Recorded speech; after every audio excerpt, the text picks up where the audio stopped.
Em Reich, o corpo entra em cena, a configuração do corpo entra em cena. Quando nós falamos de caráter, não vai se limitar apenas à questão psicológica, mas também à estruturação corporal de cada um dos tipos de caráter, e sua conduta, e seu movimento, e sua dinâmica. Esse vai ser o assunto da aula de hoje do curso Teorias da Personalidade em Freud, Reich e Jung, aula número 12.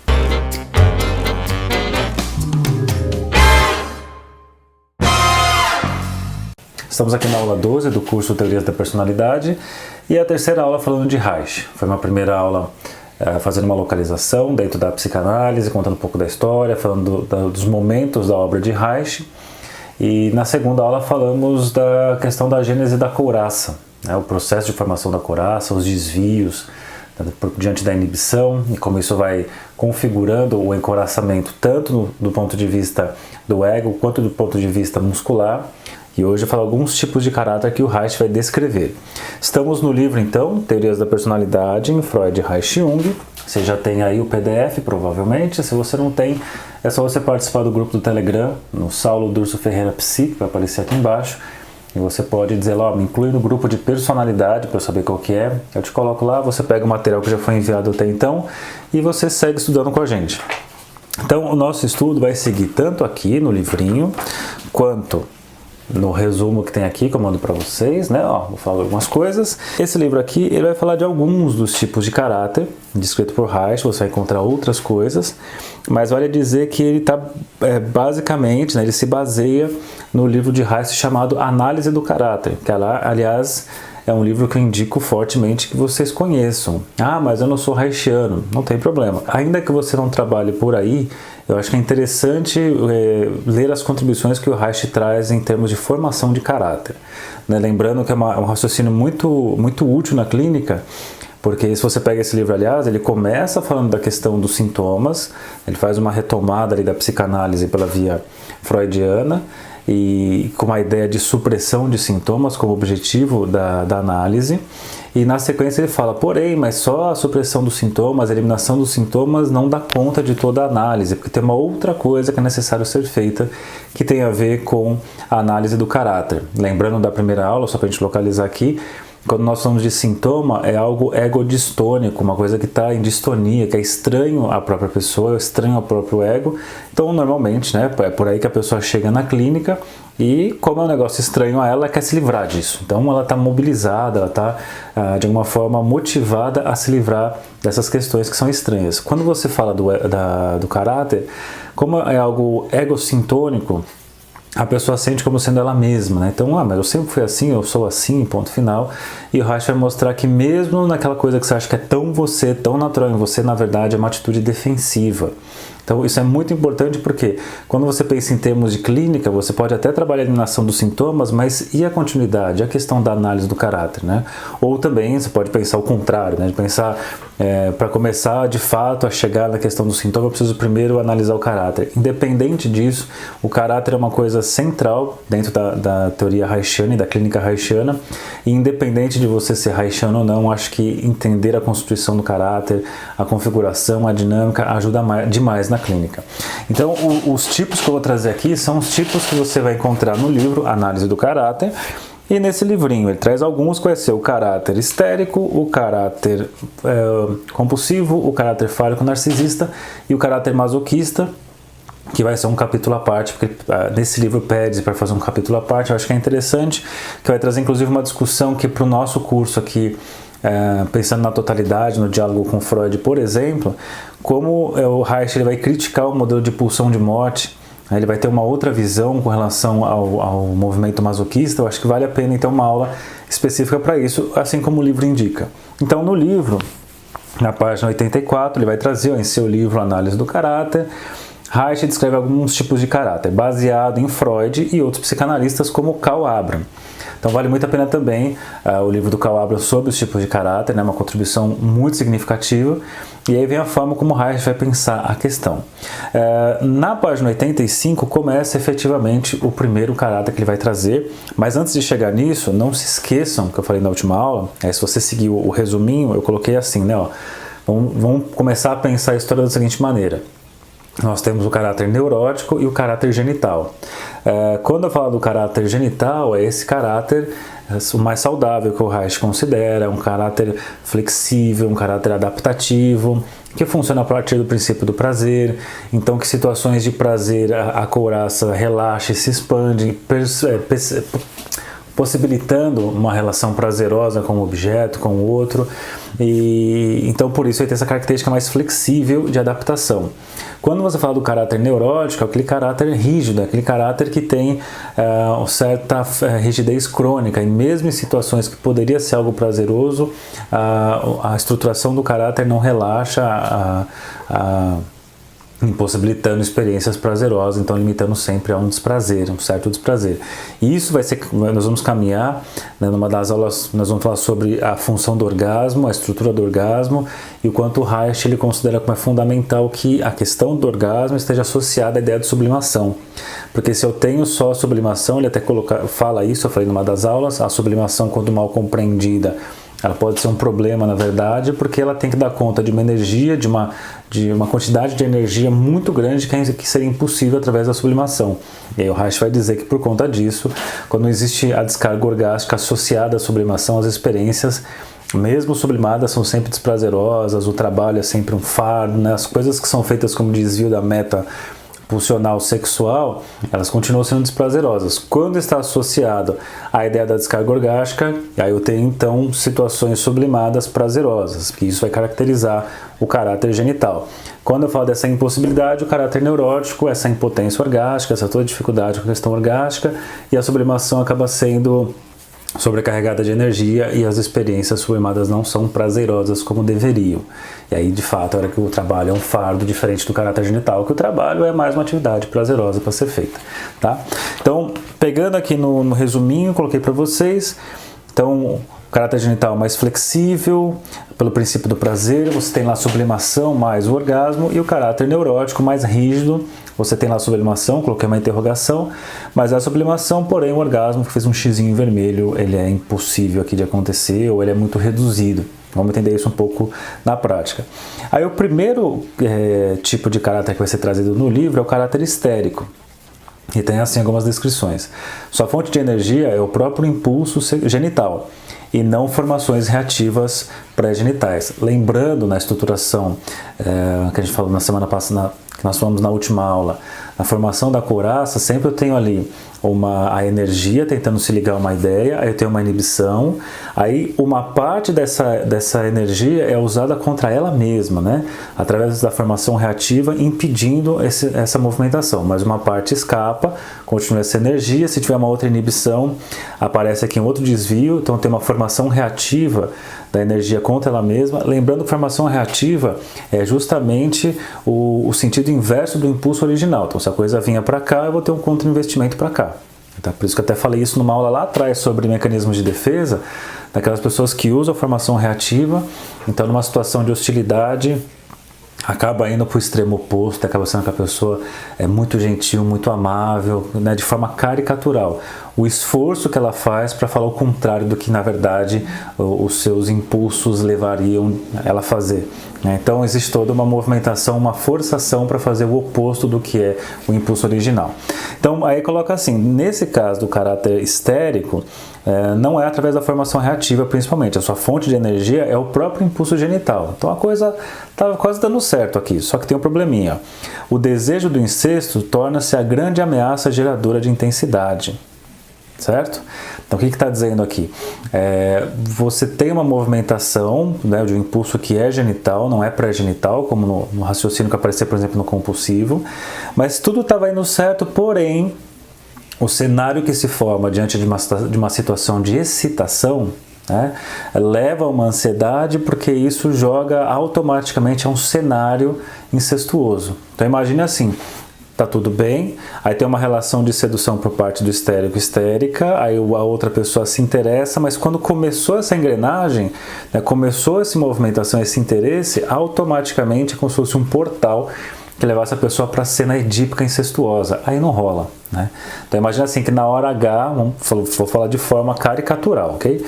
Na hora H você chega ali na relação com aquela mulher, com aquele cara e começa a vir inconscientemente, na verdade, as respostas nas defensivas automáticas, ali está o pai, ali está a mãe, aí o mal-estar, a impossibilidade, e aí a impossibilidade aconteceu, o afastamento, o mal-estar, a náusea, tudo isso caracteriza essas movimentações histéricas. Então tem o desejo, tem essa movimentação, mas quando vai para a cena automaticamente joga a pessoa para a situação incestuosa, aí vem a impossibilidade de acontecer, aí vem o mal-estar de acontecer, aí vem o desprazer da situação e aí coloca na sequência.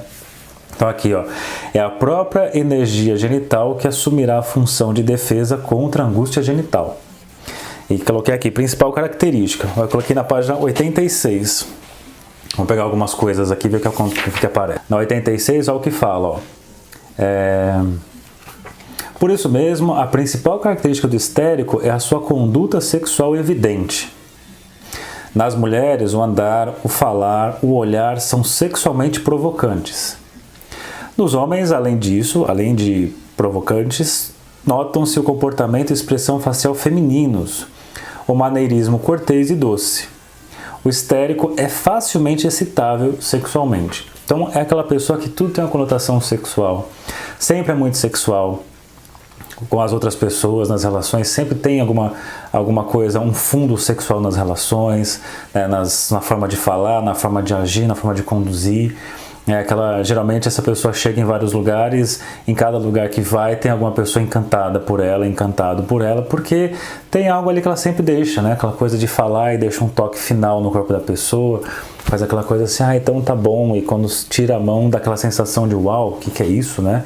Ou o famoso beijinho, quando você dá aquele beijinho, pega no cantinho da boca e dá aquela coisa, opa, mas foi na boca ou não foi na boca esse beijo? O que será que foi isso? Tem essa coisa de falar, às vezes, ela tá falando com você, fica olhando para sua boca, ele fica olhando para sua boca. Sempre tem uma dimensão de uma sedução, é uma grande sedução. Histéricos e histéricas são muito sedutores no jeito de andar, no jeito de falar tudo. Só que o mais interessante, essa sedução e essa fácil excitação que o histérico tem, ela vai até um certo ponto e dali para frente não dá para fazer alguma coisa.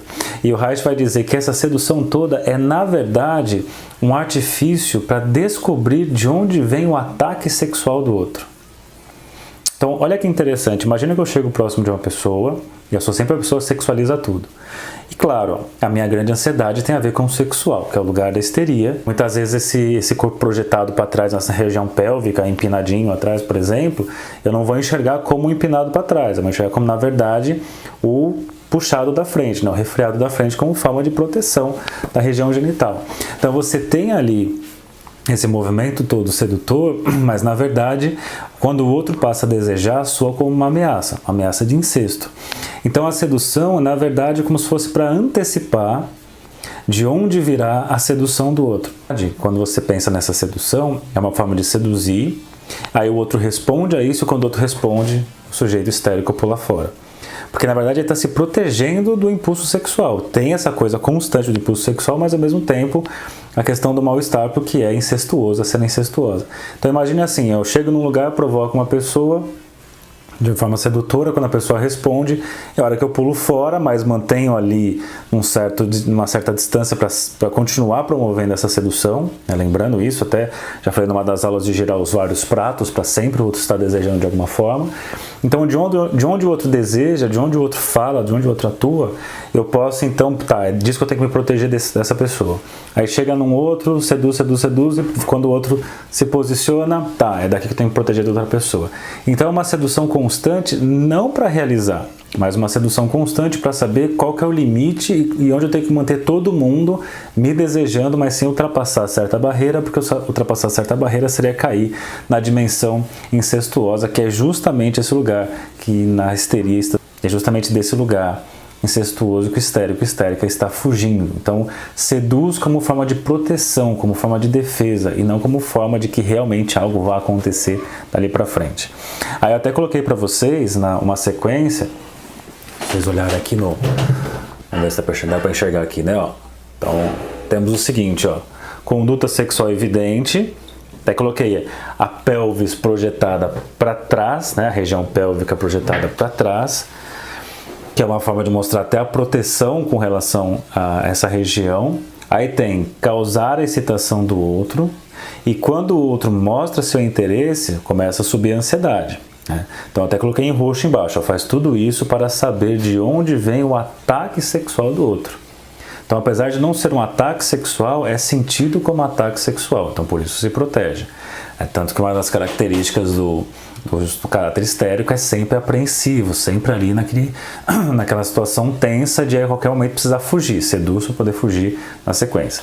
E aí depois tem essa excitação, tem a ver com desejo incestuoso, aí eu coloquei uma seta para baixo preta que é proibido, e esse desejo incestuoso leva à angústia, ao afastamento e à passividade do famoso movimento histérico de seduzir o outro, e aí quando o outro se interessa, então seduz o outro de maneira ativa, quando o outro se interessa, pula para fora e diz assim, você que na verdade entendeu errado, você que na verdade está me seduzindo. Aí na sequência temos o caráter compulsivo, o obsessivo, na página 88, aí vai trazer assim que a neurose obsessiva já foi muito estudado na psicanálise, de fato tem muita coisa dedicada a isso, começando lá comendo os ratos, por exemplo, e caminhando para vários outros textos, e ele vai colocar assim que boa parte do que vai ser falado aqui nessa parte sobre o compulsivo para Reich, nós já vimos isso lá no começo, na parte de Freud. Então se você retomar o Freud na página 31, você tem lá sexualidade anal e caráter, né? Caráter anal tem tudo a ver com caráter anal. Então, só para lembrar alguns pontos, depois a gente volta como é que o Reich vai pensar o compulsivo e coloca aqui, ó. Para lembrar, por exemplo, de 3 características básicas quando você fala do caráter compulsivo: ordem, parcimônia e obstinação. Então, para lembrar um pouquinho, ó, a ordem exprime-se pelo colecionismo, a preocupação de tudo classificar, o apego à minúcia. A ordem doméstica, por exemplo, quando confundida com limpeza excessiva e exagerada, constitui-se como um dos traços marcantes desse caráter. Então, nesse caso aqui, trata-se de uma formação reativa, essa limpeza exagerada, porque o grande prazer está justamente na sujeira. Por isso que eu falo até naquela aula, eu falo assim das pessoas que são muito corretas, muito moralistas, que na verdade estão se defendendo de impulsos assim, nada moralistas, pelo contrário, né? Se defendendo das suas próprias perversões.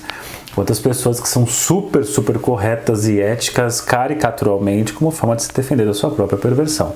Eu estou dizendo que todo mundo que é ético seja isso, mas quando é caricatural, desconfie. Depois coloca aqui parcimônia, por exemplo. Revela-se com a expressão de prazer anal em reter e conservar as fezes, que foi em seguida deslocado para as outras áreas do comportamento. A parcimônia possui o sentido da economia exagerada que se confina na avareza. Então, parcimônia, pessoa avarenta, não quer perder nada, não quer abrir mão de nada, quer ter tudo para ela, não quer investir com nada porque isso é perda, quer guardar tudo para si, né? Já trabalhamos nisso. E por exemplo, até coloca aqui o exemplo, a mulher fará questão, alegando motivos plausíveis, de repartir equitativamente uma conta de restaurante com o marido, apegando-se à exata divisão dos centavos, né? O barato está nos detalhes ali, não perder nada, não dar nada para o outro, pensando, né, na fase anal, não dar nada para o outro, enquanto o outro está suplicando, até o Lacan faz isso, né? No momento oral existe a súplica do por favor, coloque para dentro, coma isso, coloque para dentro. E quando você tem a fase anal é outra, né? O vetor vem para fora, me dá isso, coloca para fora, dá para mamãe, dá para papai e a pessoa não oferece. Então você tem no caráter anal esse não dar nada ao outro que aparece nesse exagero na parcimônia. E depois aqui a obstinação, em sua expressão psíquica, pode ser considerada como o prazer em dominar os outros, acompanhado do medo de se deixar influenciar pelo outro. Então são algumas das características que o texto indica assim, ó, vá lá retomar essa parte em Freud, aí depois volta aqui, ó. Quando chega em Reich, depois de retomar esse ponto em Freud, tem assim, na página 88, mas a principal contribuição reichiana foi destacar o aspecto formal do caráter compulsivo, demonstrando que o bloqueio afetivo do obsessivo determina, através de um complexo sistema de forças, uma maneira característica de lidar com a realidade. Qual que é a maneira que o compulsivo lida com a realidade? Ou seja, indecisão, dúvida e desconfiança. E de onde é que vem isso? Reich demonstra que esses traços formais do caráter atuam com toda a sua força defensiva no processo psicanalítico. Portanto, propõe uma revisão da técnica analítica centrada no conteúdo ideativo. Olha que interessante, que busca a interpretação das pulsões anais sádicas. Se o bloqueio afetivo não foi elaborado antes, então primeiro o bloqueio afetivo precisa ser elaborado. Tais interpretações serão recebidas com dúvida e desconfiança devido à resistência à irrupção das mesmas pulsões.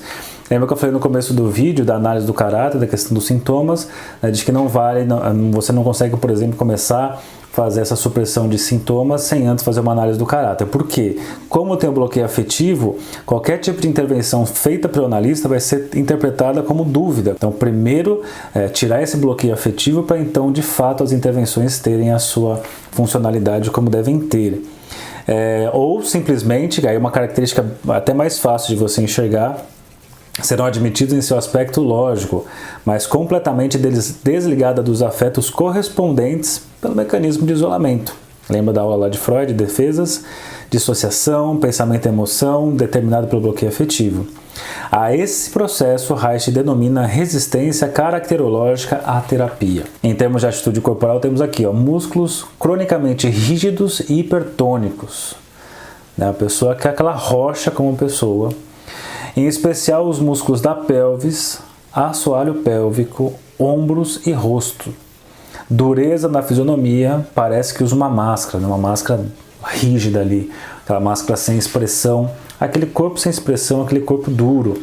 É diferente, né, se você pensar o corpo do histérico, que é flexível, que é móvel, que é sedutor, que é todo cheio de sinuosidades, mas que na hora ali do encontro é impossível. Até uma música que eu sempre falo ao falar de histeria é o Eclipse Oculto, que fala assim: mas na hora da cama nada pintou direito, é minha cara falar, não sou proveito, sou pura fama. Então histérico, até pela sua regressão oral, fala muito, seduz muito, mas na hora H a coisa não rola. Para isso sempre indico o filme Beleza Americana, que fica bem claro ali a garota lá, que é bem histérica no seu movimento, que seduz o Kevin Spacey, e ele fica ali até, começa a malhar para poder atrair mais ainda a garota ali, mas na hora H a coisa não vai acontecer, porque é impossível e tem a ver com toda essa fixação numa cena incestuosa. Quando você fala aqui do obsessivo, eu tô falando de uma rigidez, né, daquela pessoa que parece que usa uma armadura, aquela pessoa que não tem flexibilidade, não tem mobilidade, mostra o quanto de formação reativa está presente nesse tipo de corpo, nesse tipo de musculatura, nesse tipo de caráter.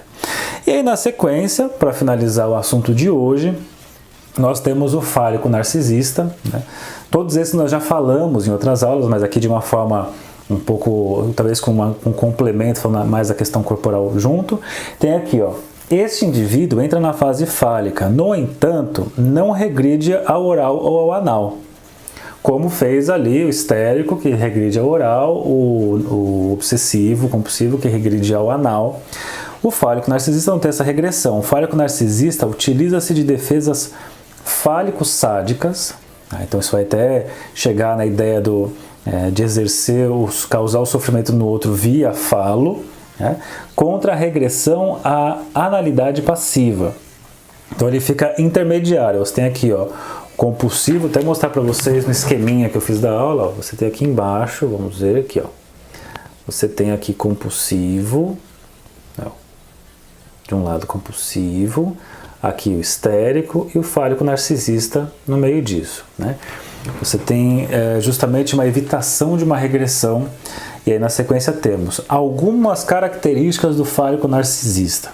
Você tem aquela segurança e o vigor, né? Então essa coisa que é bem mesclada aqui, e essa segurança e vigor passa do ponto de segurança, na verdade, e tem mais um tom de arrogância, né? Tem aquela coisa de olhar de cima, assim, né? Aquela atitude arrogante. E aí coloca aqui, esse tipo de caráter, ele se adapta a várias situações. Olha que interessante, pau para toda obra, literalmente, pau para toda obra no sentido fálico. Ele se adapta às várias situações, porém, os motivos são irracionais. Interessante isso, porque eles vão dizer que o fálico está um passo assim de caminhar para o genital.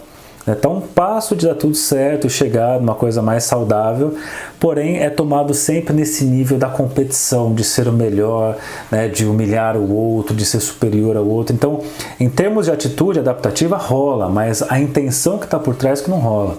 A intenção que está por trás que mostra a sua atitude infantilizada ainda. Então, se você olhar de longe, parece que é um genital. Mas quando você chega perto e vem a questão da arrogância, vem a questão de toda a motivação, que é uma competição, ainda, né, em termos de resolução edípica, aí você percebe onde não está o sujeito como algo saudável, e sempre nesse lugar de enfrentar o outro, humilhar o outro, de colocar o outro abaixo de si mesmo. Então aqui, ó, outras características: altaneiro, né, se eleva muito, você sabe quem você está falando, sabe quem sou eu sou fulano de tal, adoro ali o, sei lá, o doutor X, doutor não sei o que. É interessante, né? Me chama de doutor, mesmo no dia a dia do senso comum. Uma pessoa mais fria e reservada, né? Aí eles trazem assim, geralmente, tipo físico atlético e masculinizado, né? Alta agressividade na forma e não no que diz. É aquele tipo de fala que é imperativa.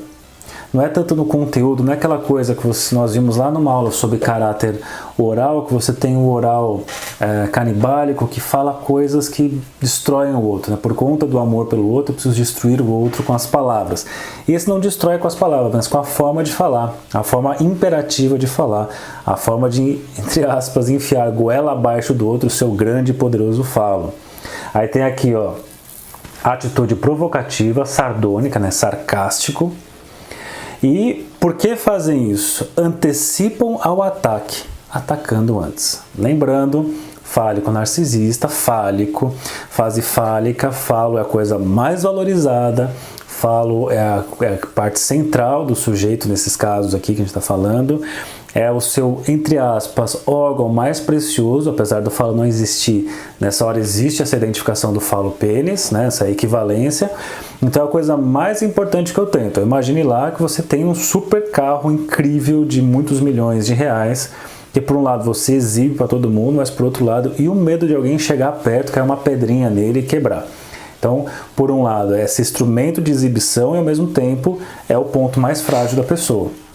Por isso que coloca, chega já agredindo o outro, colocando o outro nesse lugar, né, ataca esse outro, evitando que o outro o ataque, porque se atacar e furar esse falo, né, se potencializar esse falo, sobra o quê? Quando acontece as situações que esse indivíduo fálico, que é de caráter fálico, ele se vê na insuficiência do seu falo, na mesma proporção que a coisa foi lá para cima narcisicamente, vai lá para o fundo, né? Então esse exagero de potência cai no exagero de impotência. Então imagine nessa hora a pessoa até sai de cena, justamente porque tudo é uma questão, o falo é tudo para essa pessoa. Se não posso me sustentar nesse lugar de um grande falo, eu tenho que sair de cena, porque senão mostra a minha total insuficiência. Uma coisa que vem na sequência, traz aqui a questão em termos sexuais, da alta potência eretiva, mas impotência orgástica. Isso tanto no homem quanto na mulher. Você tem ali o homem na sua superpotência sexual ali, né, de virilidade eretiva, que faz lá um sexo wow, e aí o Reich coloca, mas a cena que ele monta, lembra que é irracional. A cena sexual é um ato de vingança. Está atacando a mulher, está atacando o homem, não estou ali usando o meu falo, até coloca aqui, ó, fálico sádica, eu estou usando o meu falo como instrumento de vingança contra o outro, contra o outro. Então, por isso, eu tenho essa alta potência eretiva, mas, já chego aí, na mulher a mesma coisa, de, por exemplo, mostrar que o homem é insuficiente, que não tem um falo, que o falo é ela, e aí usa também essa sua potência sexual como forma de impotencializar o outro, então nos dois casos. E por que isso? Porque em ambos existe a tal da impotência orgástica. Então tem um vigor sexual, uma energia sexual, mas é interessante que essa energia não mostra que a pessoa é um atleta sexual, o sexo existe. Mostra que, na verdade, como a descarga orgástica é muito pequena, a excitação é sempre constante. A gente vai ver na próxima aula, quando falar de fórmula do orgasmo, quando nós falamos do orgasmo saudável, orgasmo esperado aqui que o Reich fala, é aquele orgasmo que ele tem uma curva, que ele tem lá um ápice, ele tem um momento de relaxamento total, né, de zerificação da excitação. E quando eu estou falando aqui do caráter fálico narcisista, o orgasmo acontece, mas ele é parcial, então a curva é pequena. Como essa curva é pequena, a energia continua ali, fervendo, fervendo, fervendo, e essa busca, mas toda essa superpotência só mostra a impossibilidade de fato conseguir ter essa descarga orgástica. Então, na verdade, é quase um desespero para conseguir descarregar, mas não consegue e permanece retesado, permanece só na sua performance super, hiper potente. Então é isso, esse foi o assunto da nossa aula de hoje. Até a próxima aula e bons estudos!